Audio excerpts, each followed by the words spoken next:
আজকে 8ই ফেব্রুয়ারি 2025 আমরা যাচ্ছি তাইফের উদ্দেশ্যে।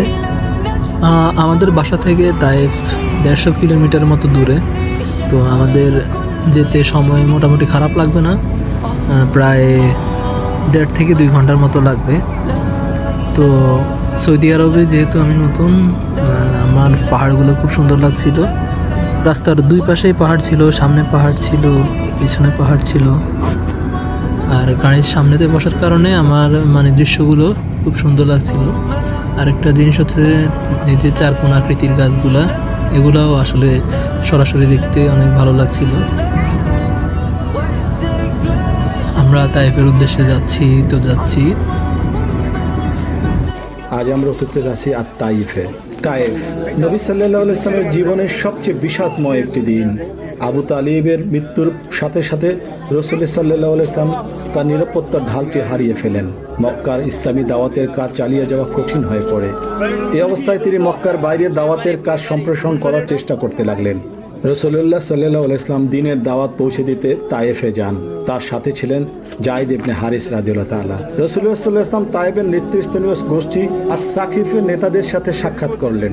তারা ছিল 3 ভাই। রাসূলুল্লাহ সাল্লাল্লাহু আলাইহি ইসলাম তাদেরকে ইসলামের দিকে আহ্বান করলেন, তাদের সমর্থন ও সাহায্য কামনা করলেন। আমার প্রিয় নবী সাল্লাল্লাহু আলাইহি ইসলামের আহ্বানে এই 3 জন লোকের প্রতিক্রিয়া ছিল রীতিমতো জঘন্য। তারা তাকে ঠাট্টা এবং মিথ্যাবাদী বলে অপবাদ দিল। রাসূলুল্লাহ সাল্লাল্লাহু আলাইহি ইসলাম সেখানে 10 দিন অবস্থান করলেন। 10 দিন ধরে তিনি তাইফের নেতৃস্থানীয় লোকদের কাছে যান এবং প্রত্যেককে দ্বীনের দাওয়াত দেন। কিন্তু তাদের এক কথা, বের হয়ে যাও এখান থেকে। এই সেই বিখ্যাত জায়গা যেখানে পাথরে পাথরে ক্ষত বিক্ষত করা হয়েছিল প্রিয় নবী সাল্লাল্লাহু আলাইহি ইসলামকে। যুগের পরিক্রমায় হয়তো রাস্তাটি একটু চেঞ্জ হয়েছে, কিন্তু এই এরিয়াতেই আমার প্রিয় নবী আহত হয়েছিলেন। তারা কিছু উচ্ছৃঙ্খল ছেলেপেলেকে রাসূলুল্লাহ সাল্লাল্লাহু আলাইহি ইসলামের পিছনে নেলিয়ে দিল। তারা গালাগাল করতে করতে রাসূলুল্লাহ সাল্লাল্লাহু আলাইহি ইসলামের ও যায়েদ ইবনে হারিসকে লক্ষ্য করে পাথর ছুঁড়তে লাগলো, তাদেরকে ধাওয়া করতে লাগলো। তারা 2 জন দৌড়াতে লাগলেন। আবাদি জমিতে গিয়ে আশ্রয় নেন। রাসূলুল্লাহ সাল্লাল্লাহু আলাইহি ইসলাম গুরুতর আহত। তিনি অত্যন্ত ক্লান্ত শ্রান্ত হয়ে পড়েন। এটা পাথরের আঘাতে তার দেহ ক্ষত বিক্ষত হয়ে পড়েছিল। তার পায়ের রক্তে জুতো ভিজে গিয়েছিল। আহত অবস্থায় আমার প্রিয় রাসূল সাল্লাল্লাহু আলাইহি ইসলাম আশ্রয়। এই বাগানটির মালিক ছিল উতবা এবং সাইদা। তিনি দেয়ালে হেলান দিয়ে আঙ্গুর গাছের ছায়ায় বসলেন। তার মন প্রচণ্ড খারাপ।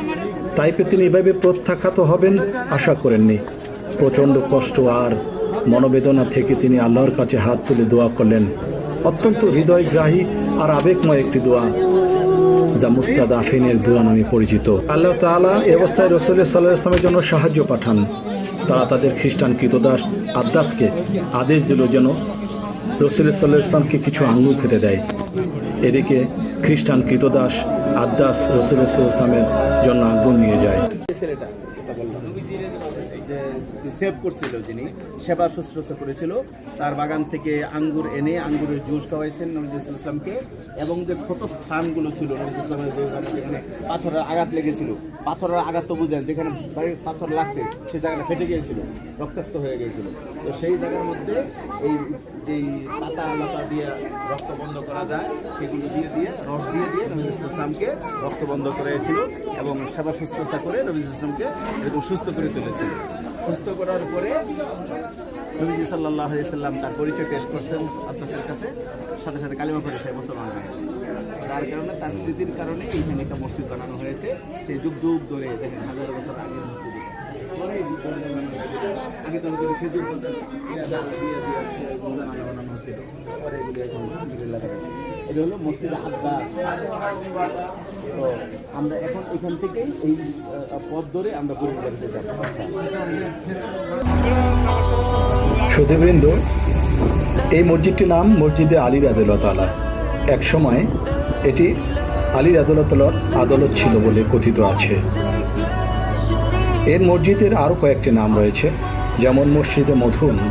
পাশের এই যে পাহাড়টি আমরা দেখছি, এই পাহাড়টির নামই জাবালুল মধুন। এই পাহাড়ের নাম অনুসারেই এই মসজিদকে মসজিদে মধুনও বলা হয়। তাছাড়া এই মসজিদটির আরেকটি নাম মসজিদে কান্তারা।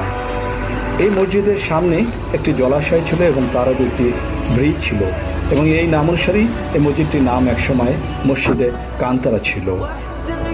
এবং সর্বশেষে এই মসজিদটির আরেকটি নাম মসজিদে আলী রাদিয়াল্লাহু তাআলা। এটি আলী রাদিয়াল্লাহু তাআলার বিচারালয় ছিল বলে কথিত আছে। 970 হিজরির পর ওসমানিয়া খেলাফত আমলে এই মসজিদটির বর্তমান অবয়বে নেওয়া হয় এবং এরপরও কয়েকবার এর সংস্কার কাজ হয়েছে। বহুদিন পরের কথা, মা আয়েশা রাদিয়াল্লাহু তাআলা জানতে চাইলেন, ইয়া রাসূলুল্লাহ, উহুদের দিনের চাইতে মারাত্মক কোনো দিন কি আপনার জীবনে আপনি দেখেছেন? রাসূলুল্লাহ সাল্লাল্লাহু আলাইহি সাল্লাম বলেন, হ্যাঁ দেখেছি। সেটি ছিল তায়েফের দিন। আমি তাদেরকে দাওয়াত দিয়েছিলাম, কিন্তু তারা তা গ্রহণ করেনি। আমি সেদিন মানসিকভাবে প্রচণ্ড বিপর্যস্ত। মাঝপথে এসে দেখি মাথার উপর এই হলো বিখ্যাত মসজিদে রাসূলুল্লাহ সাল্লাল্লাহু আলাইহি ইসলাম, অথবা এর আরেকটি নাম মসজিদে কু। আমার প্রিয় নবী সাল্লাল্লাহু আলাইহি ওয়াসাল্লাম আহত অবস্থায় এখানে কোণের উপর ভাত দিয়ে বসেছিলেন বলেই এই মসজিদটির আরেকটি নাম মসজিদে কু। এই তায়েফ শহরে ইসলাম প্রচারের জন্য প্রিয় নবী সাল্লাল্লাহু আলাইহি ওয়াসাল্লাম এসে এইখানেই অবস্থান করেন এবং এখান থেকে দাওয়াত দেন। আহত অবস্থায় তিনি এখানেই এসে বিশ্রাম নেন।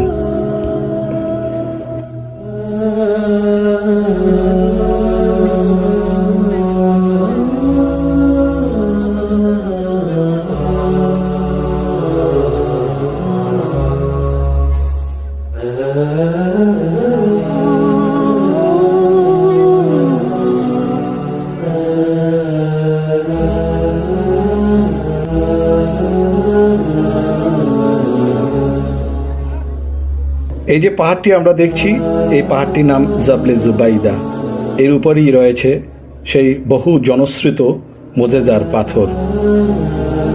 কথিত আছে, আমার প্রিয় নবী সাল্লাল্লাহু আলাইহি ওয়াসাল্লামকে হত্যার জন্য এক ইহুদি উপর থেকে একটি পাথর গড়িয়ে দেয়, কিন্তু আল্লাহর কুদরতে ছোট্ট একটি পাথর দিয়ে তা এইখানে আটকে যায়। সেই থেকে এটির নাম হয় মুজেজার পাথর। শুধুমাত্র আমরা দেখছি সেই মুজেজার পাথর, বড় দুটি পাথর ছোট দুটি পাথর দিয়ে কিভাবে আটকে আছে যুগের পর যুগ ধরে।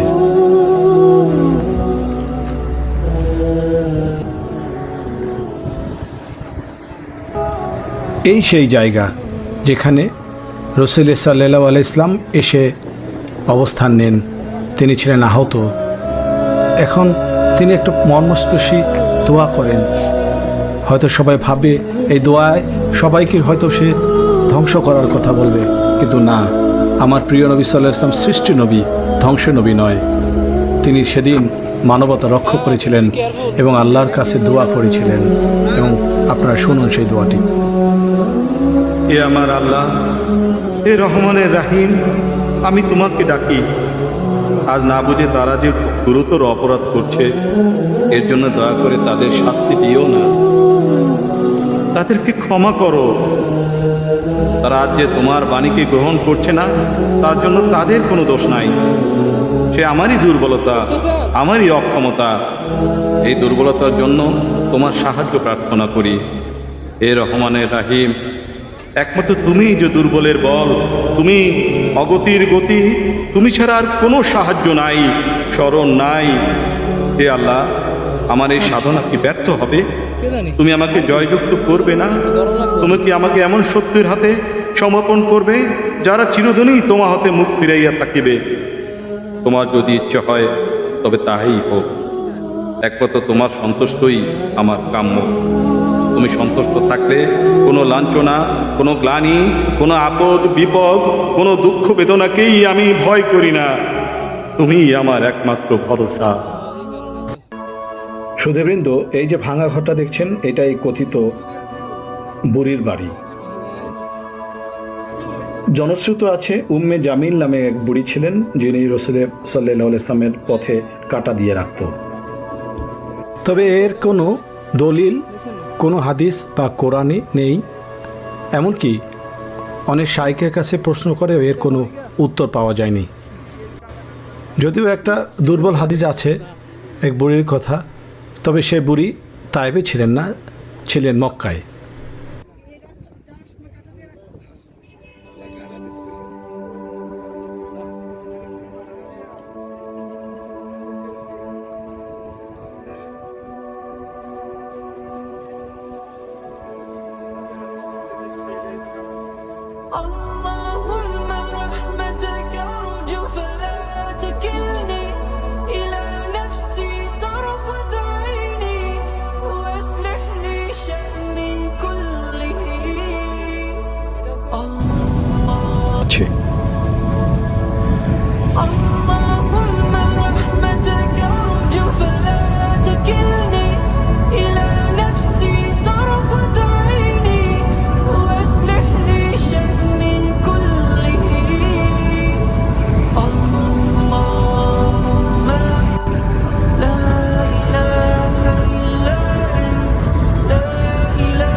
করেন।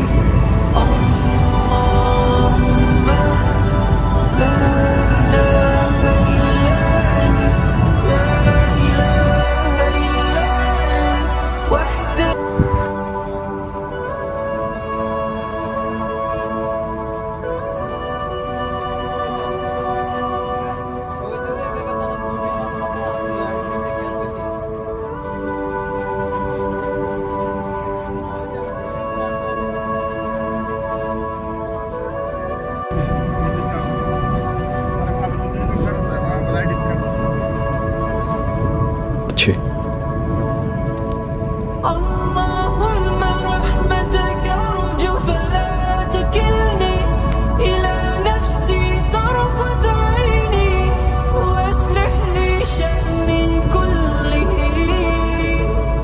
اللهم لا إله إلا أنت لا إله إلا أنت وحدك لا شريك لك. اللهم رحمتك أرجو فلا تكلني. اللهم رحمتك أرجو فلا تكلني إلى نفسي طرفة عيني وأصلح لي شأني كله. اللهم لا إله إلا أنت لا إله إلا أنت وحدك لا شريك لك.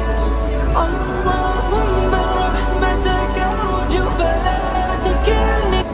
اللهم رحمتك أرجو فلا تكلني إلى نفسي طرفة عيني وأصلح لي شأني كله. اللهم لا إله إلا أنت لا إله إلا أنت وحدك لا شريك لك. اللهم رحمتك أرجو فلا تكلني. اللهم رحمتك أرجو فلا تكلني إلى نفسي طرفة عيني وأصلح لي شأني كله. اللهم لا إله إلا أنت لا إله إلا أنت وحدك لا شريك لك. اللهم رحمتك أرجو فلا تكلني. اللهم رحمتك أرجو فلا تكلني إلى نفسي طرفة عيني وأصلح لي شأني كله. اللهم لا إله إلا أنت لا إله إلا أنت وحدك لا شريك لك. اللهم رحمتك أرجو فلا تكلني.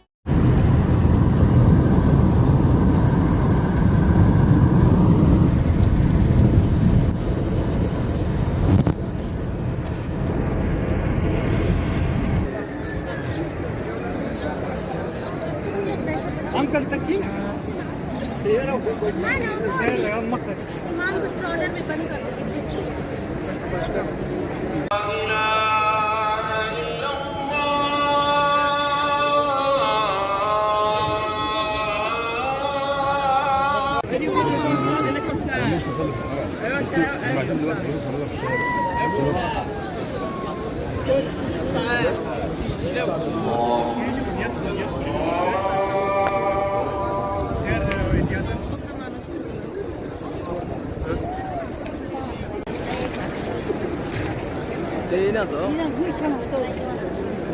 এদিকে একটি ভুল একা আরবি ভুলে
লোক বেলে রাত্রি বেলা কালকে মারে দেয় মারে দেন যেন আমরা ঢেকুর কি করি ঢেকুর করলে যাতে মানুষের আকর্ষণ করে বুঝছো না ঠিক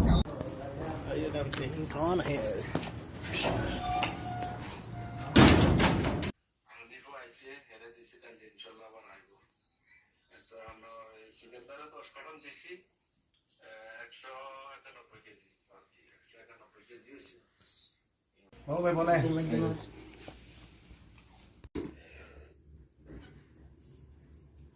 हुजूर के ऊपर वो उसका घर है, वो खिड़की दिख रही ना दो, वो 2 खड्डे दिख रहे देखो, वो प्लेन दीवार में, उसके बाजू में जो मकतब है हाँ, देखा देखा। वो अपने हुजूर का घर था। और अबू लहब का घर किधर है? वो नहीं मालूम। नहीं मालूम। वहाँ पर टॉयलेट वो है। बाथरूम बना हुआ है ना अबू जाहिल का, तो कौन सा बाथरूम है? वही दौरे तौहीद पे जाओगे ना तुम, दौरे तौहीद के ऊपर जो पहला बाथरूम आता है उसमें लिखा हुआ भी है, सामने एक बोर्ड लिखा होगा बड़ा, बेत अबू जाहिल ऐसा कुछ नाम है। उसको बाथरूम बना दिया। हाँ उसको बाथरूम सारा विश्व मुस्लिम कंट्री जो आदमी आता है उसको बाथरूम बनाता है। बाथरूम।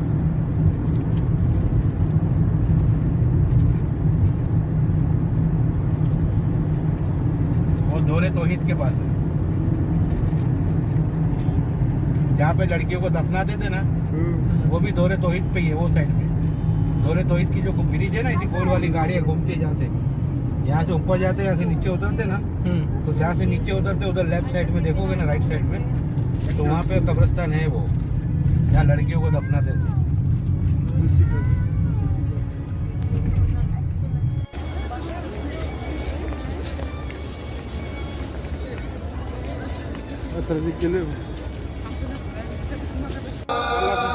ওকে, আমরা এখন আছি মসজিদে নববীতে। এখন ফজরের আজান হচ্ছে। আমার ভাই আছে এখানে, বাইক না আছে এখানে। আমরা একটু পরে এখন আজান দিতেছে, একটু পরে হবে জামাত। তো আমাদের ফজরের নামাজ পড়া শেষ।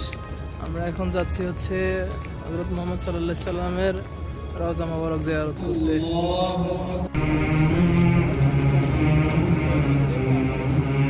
যারা হজ উমরা করেছেন তারা দেখেছেন এই আয়াতটা যেটা আপনাদের সামনে পড়লাম, বিশ্ব নবীর কবরের উপরে আজও আয়াতটা লেখা আছে না নাই? আজও লেখা, ইয়া আইয়ুহাল্লাযীনা আমানু লা তারফাউ আসওয়াতাকুম ফাওকা সাওতিন নবী। খবরদার, নবীর দরবার বড় গলায় কথা বলা যাবে? মসজিদে নববীতে আপনি যদি বিশ্বনবীর সালাম দিতে চান, আপনার যেই গেট দিয়ে ঢুকতে হবে, গেটের নাম বাবুস সালাম। বাবুস সালাম দিয়ে যদি আপনি ঢুকেন, বিশ্বনবীর সালাম দিতে পারবেন। ওইটাই হলো মসজিদে নববীর প্রথম কাতার। ডান দিকে পড়বে কেবলা। মসজিদে নববীতে যারা নামাজ পড়ে দক্ষিণ দিকে হয়ে নামাজ পড়ে। আমরা বাঙালিরা পশ্চিম দিকে হয়ে নামাজ পড়ি। মিশরে আমি ছিলাম 5 বছর, 5টা বছর পূর্ব দিকে নামাজ পড়েছি। আসলে পূর্ব দক্ষিণ কোনো কথা না, কেবলা যে কাবা যেদিকে কেবলা ওইদিকে, ঠিক কিনা?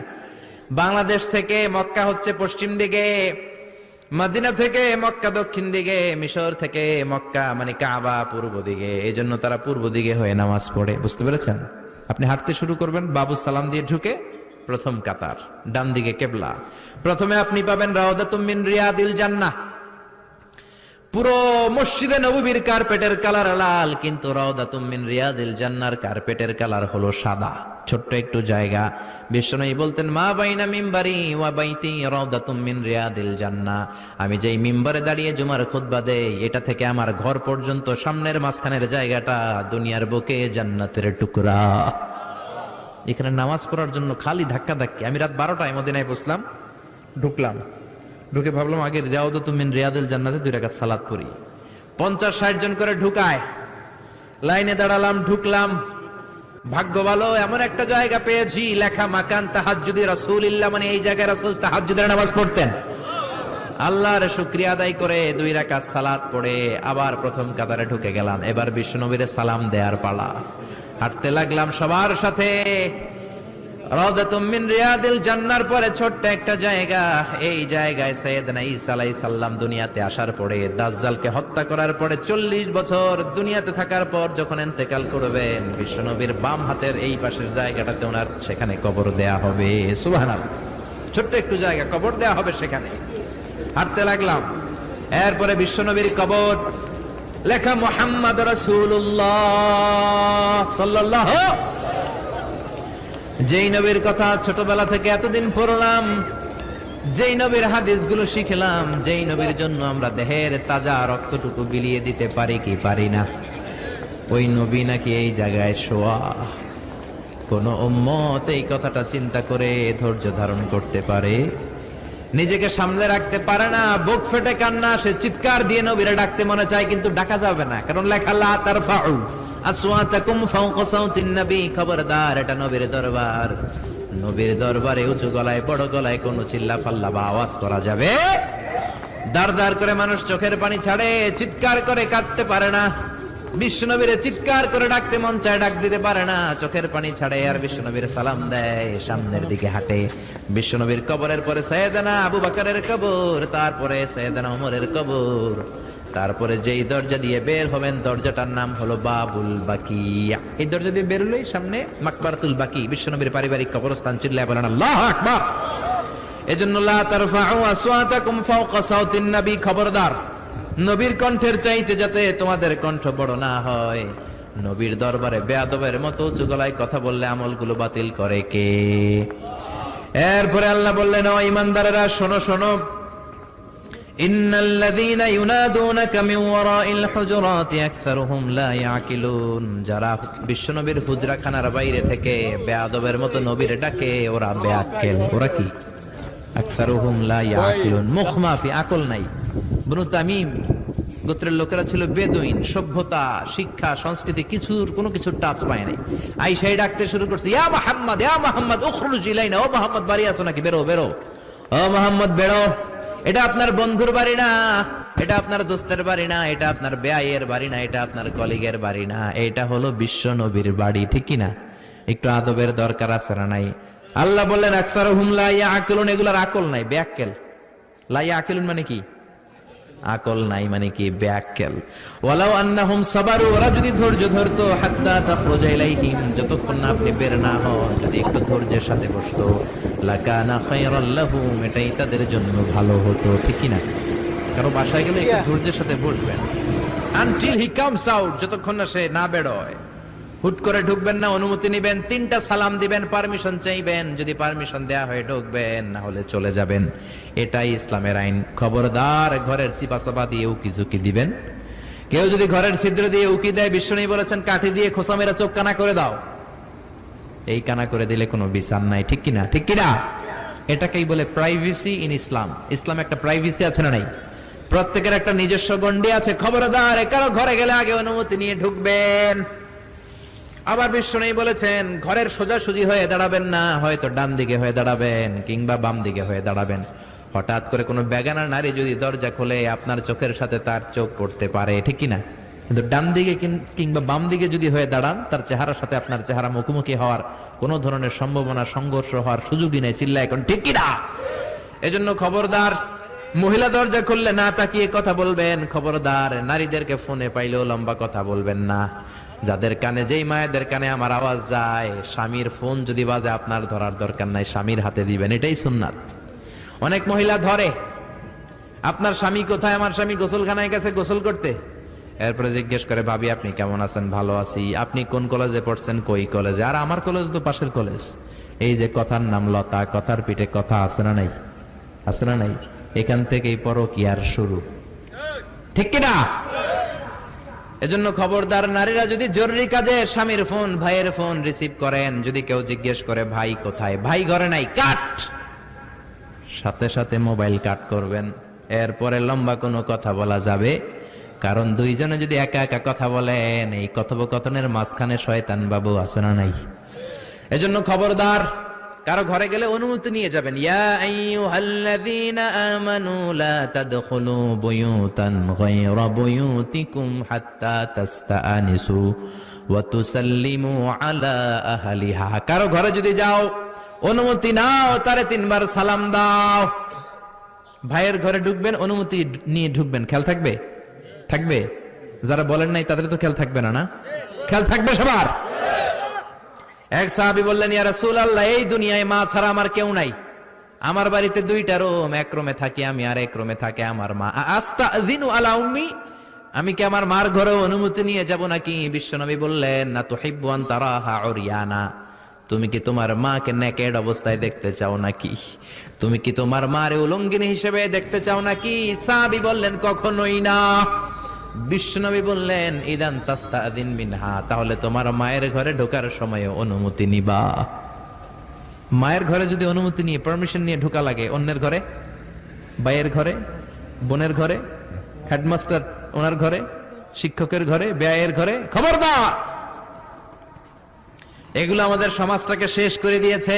লাজ শরমের কোনো বালাই আমাদের মাঝে নাই, ভদ্রতার কোনো বালাই আমাদের মাঝে নাই। ঢুকলে আগে পারমিশন নেবেন। কি নেবেন? কি নেবেন? কি নেবেন?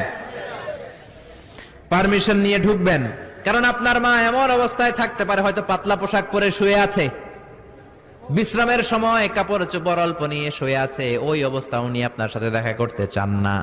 আপনি যদি দরজায় নক করেন, আপনি যদি বলেন, আম্মাজি আমি ঘরে আসবো নাকি, আপনার আওয়াজ শুনে মা নিজেকে গুছিয়ে নিবে, চাদর টেনে দিবে গায়ের মধ্যে, আপনার সাথে দেখা করার একটা পরিবেশ করে তারপরে তিনি বসবেন। ঠিক কিনা? কত সুন্দর ইসলাম, সুবহানাল্লাহ। এরপর আল্লাহ আবার মুমিনদেরকে ডাক দিলেন, ইয়া আইয়ুহাল্লাযীনা আমানু ইন। ওকে, তো এইমাত্র আমরা একটা রুম নিলাম। আমরা অনেক যুদ্ধ করে একটা রুম পেয়েছিলাম। রওজাতে যে ধাক্কি, আল্লাহ, অনেক অনেক রাস্তা হাঁটার পরে মাত্র একটা রুম পেলাম। আমরা সবাই এখন রেস্ট নিচ্ছি।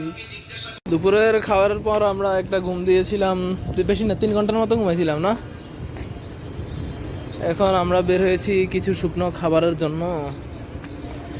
এখানে মক্কার মধ্যে মানুষের খিদা বেশি লাগে, তো এখান থেকে নিয়েছিলাম সাবান। এই কারণে ঘন ঘন খিদা লাগে আর খাবারের খোঁজে সবাইকে বেরোতে হয়। ওই যে এই বিল্ডিং এগুলোর এই পাশেই। আমি তো কই দিক দিয়ে বাইরন যাইব।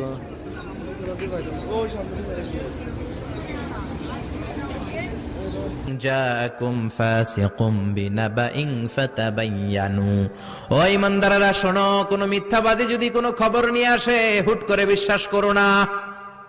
ফাতাবায়ানু এর তাফসীর হলো ফাতাসাব্বাতু, be confirm, make sure whether the news is right or wrong. কেউ যদি কোনো তথ্য দেয়, কেউ যদি কোনো নিউজ দেয়, সংবাদ দেয়, শুনেই অ্যাকশনে যাবেন না। এই সমস্যাটা আমাদের আছে না নাই? খুবই জরুরি কথা, কানগুলো খরগোশের মতো খাড়া করে শোনেন। একটা নিউজ আসলেই হুট করে আপনি বিশ্বাস করবেন না।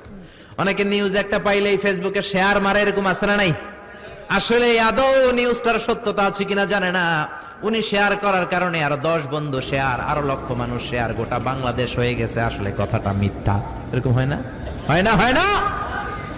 আপনার এক বন্ধু আপনার এসে বললো অফিসের মধ্যে, দোস্ত তুমি অফিস করো, তোমার ওয়াইফ রে ভাবির তো দেখলাম বাজারে টাঙ্কি মারতেছে আরেকজনের লগে।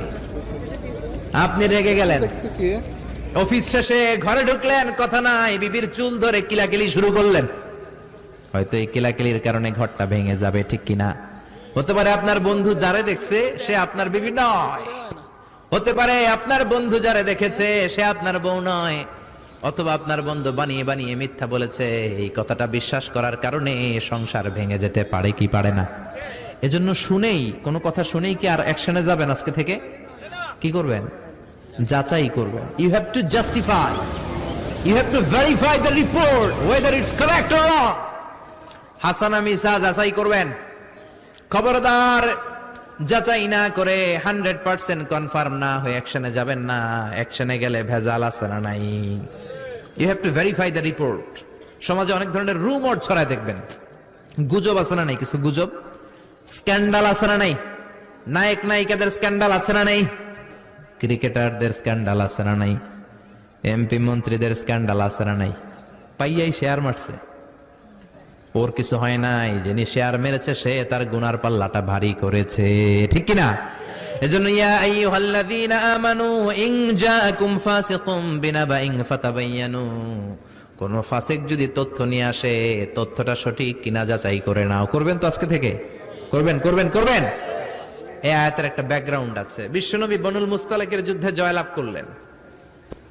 বনুল মুস্তালাকের লিডারের নাম ছিল হারিস বিন মেরার, ওনার মেয়ের নাম জুয়াইরিয়া। বিশ্বনবী ভাবলেন জুয়াইরিয়াকে যদি বিয়ে করি তাহলে তো পুরো বনুল মুস্তালাক আমাদের হয়ে গেল। আল্লাহ বললেন জুয়াইরিয়াকে বিয়ে করো, আমার অর্ডার।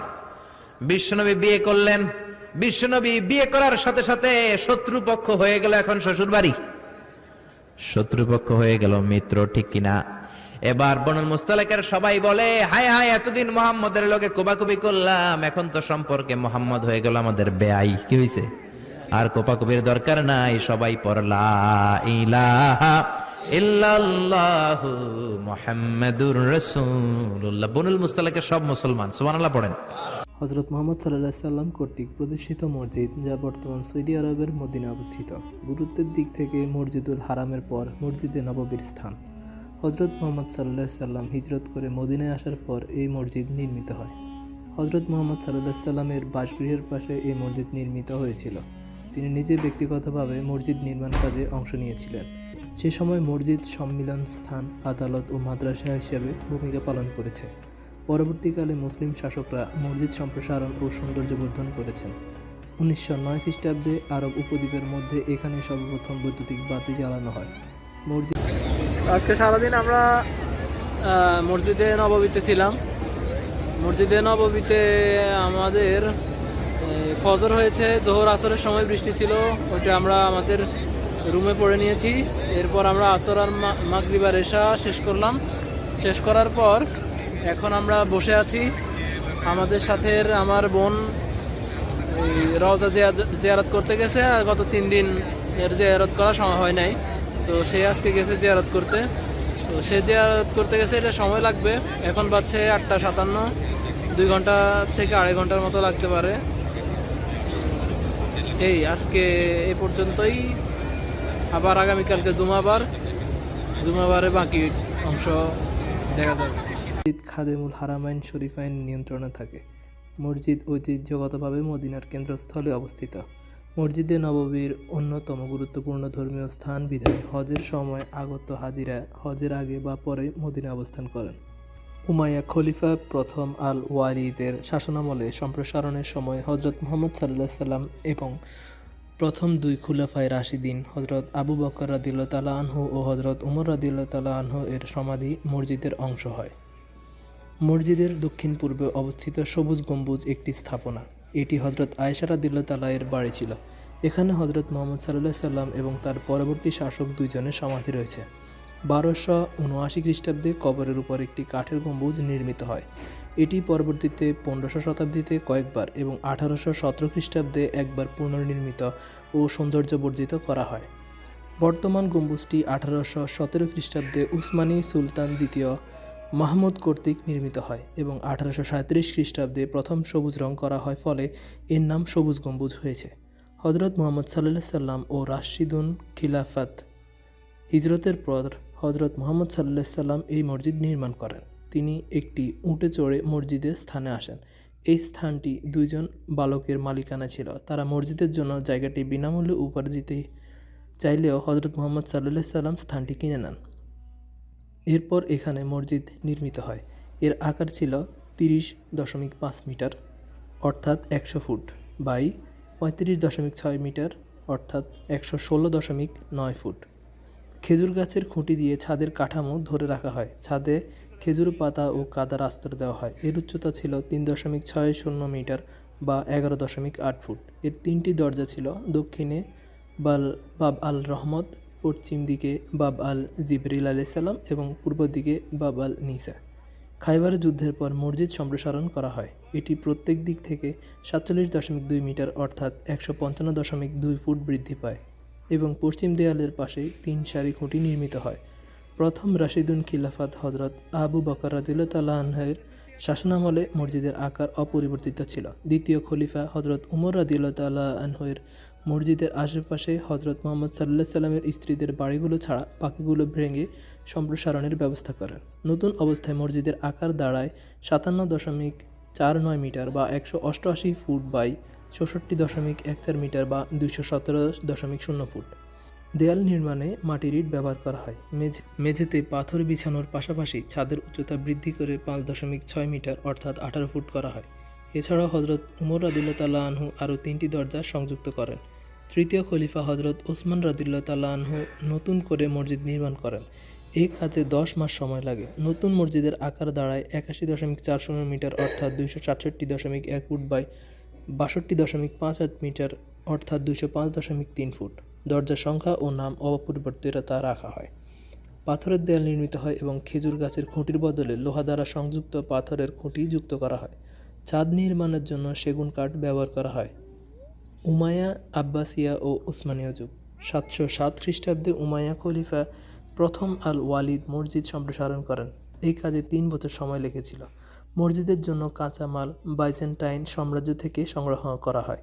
মসজিদের এলাকা হজরত ওসমান রাদিয়াল্লাহু তাআলা আনহুর সময়ে 5094 বর্গমিটার থেকে বৃদ্ধি করে 8672 বর্গমিটার করা হয়। মসজিদ ও হজরত মুহাম্মদ সাল্লাল্লাহু আলাইহি সাল্লামের স্ত্রীদের আবাসস্থানগুলো আলাদা করার জন্য দেয়াল নির্মিত হয়। মসজিদ ট্র্যাফোজয়েড আকারে নির্মিত হয়, যার দৈর্ঘ্য ছিল 101.76 মিটার অর্থাৎ 333.9 ফুট। মসজিদের উত্তরের একটি বারান্দা যুক্ত করা হয়। এছাড়াও এ সময় 4টি মিনার নির্মিত হয়।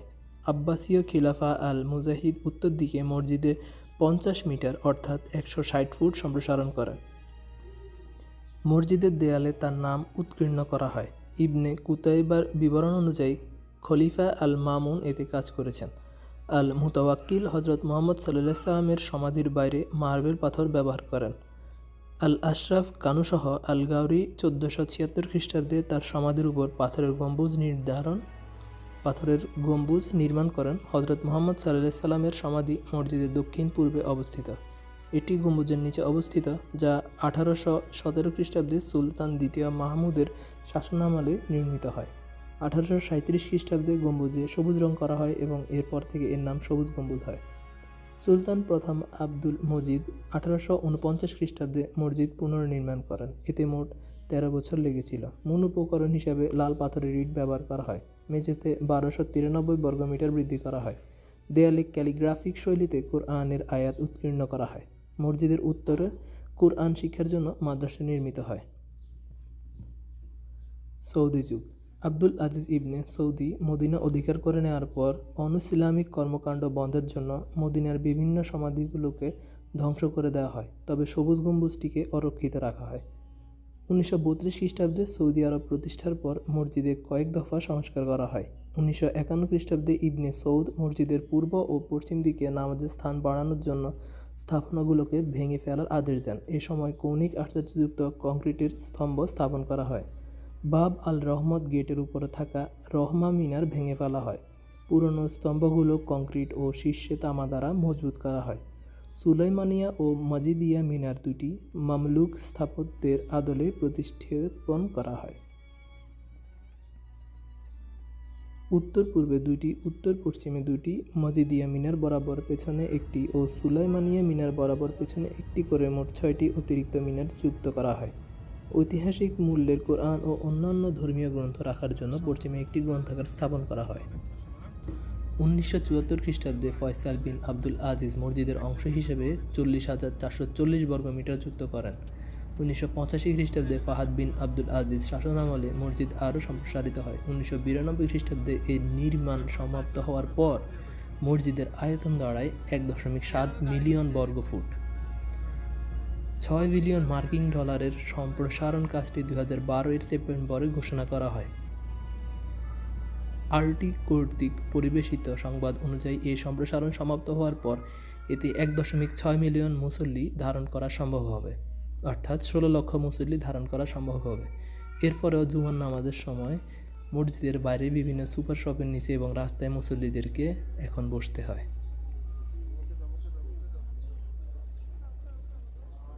পরের বছর মার্চে সৌদি গ্যাজেট উল্লেখ করে যে সম্প্রসারণের জন্য যেসব স্থাপনা ধ্বংস করার দরকার ছিল তার 95% সম্পন্ন হয়েছে। পূর্ব দিকে 10টি হোটেল সহ কিছু বাড়িঘর ও অন্যান্য স্থাপনা ভেঙে ফেলা হয়।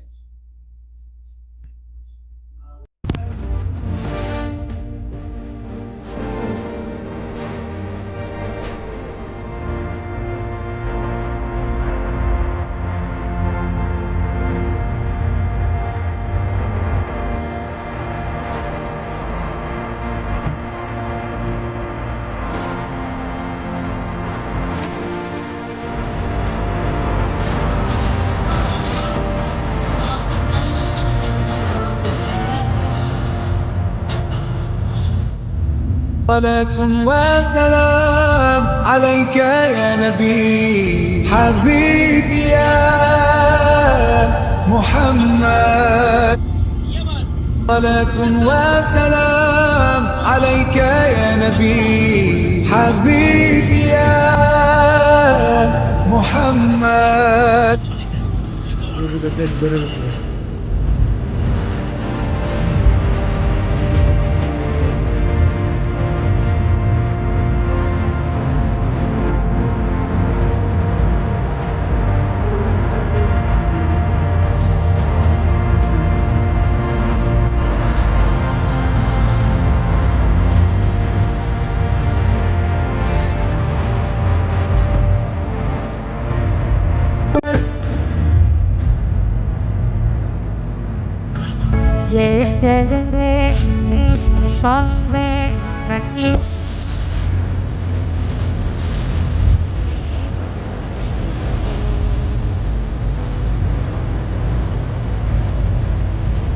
ये शहर मुस्तफा रे मदीना करीम है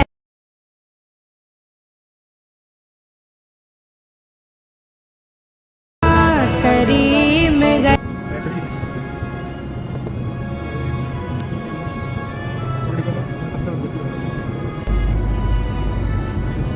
চোখে যে সুন্দর দেখা থাকে মোবাইলে এমনি সুন্দর লাগে না।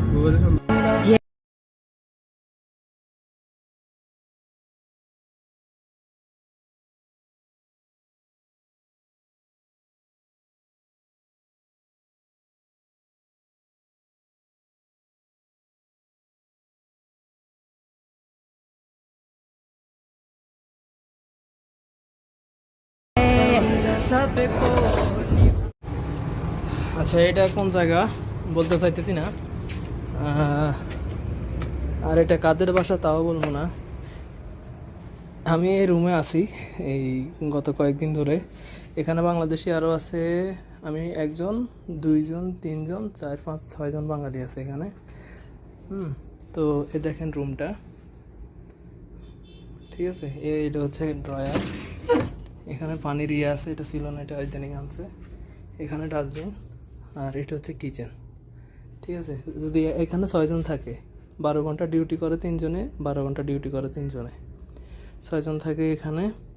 আর হচ্ছে এই একজন চলে যায়, একটু আগে 3 জন চলে গেছে, এখন আমি আসছি। আমি এখানে আসছি গত কয় তারিখে, 28 তারিখে আসছি আমি। 28 তারিখে এখান থেকে আসি। কয়দিন থাকতে হবে এখানে জানি না, তবে খুবই কষ্টের। এখানে হচ্ছে এই কিচেন, এই এখন দেখাই এই কিচেন কাম টয়লেট।